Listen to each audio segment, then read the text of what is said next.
is a God of new beginnings. நம்முடைய ஆண்டவர் அவர் புதிய ஆரம்பங்களின் ஆண்டவராக இருக்கிறார். அநேக நேரத்தில் நம்ம அநேக காரியங்களை நாம நம்முடைய வாழ்க்கையில நம்ம குழப்பி விடுகிறோம்.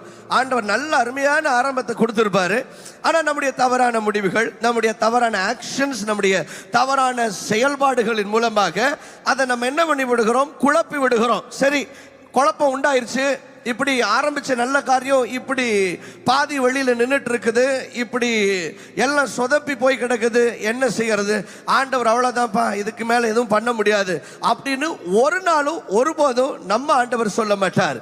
ஆண்டவர் எப்பயுமே என்ன சொல்லுவார்னா, சரி இது இப்படி குழப்பி குளறுபடியா கிடக்குது, அவ்வளவுதானே, நம்ம ஃபர்ஸ்ட்ல இருந்து ஆரம்பிப்போம் அப்படின்னு ஆண்டவர் சொல்லுவார். ஆமென்.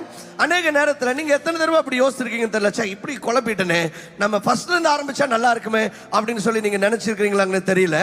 ஆண்டவர் நீங்க அப்படி நினைச்சீங்கன்னா ஆண்டவர் சொல்றாரு நம்ம அப்படியே பண்ணிடுவோம் அப்படிங்கிறார். Because our God is a God of new beginnings. Because that is a way that God offers second chances to you. நம்ம ஆண்டவர் எப்பயுமே நீ முத தடவை இப்படி பண்ணிட்ட, அவ்வளவுதான், உனக்கு இருந்த சாய்ஸ் முடிஞ்சிருச்சு, சான்ஸ் முடிஞ்சிருச்சு, உனக்கு வந்து ஆப்பர்ச்சுனிட்டி முடிஞ்சிருச்சு அப்படின்னு சொல்லி ஆண்டவர் சொல்லவே மாட்டார்.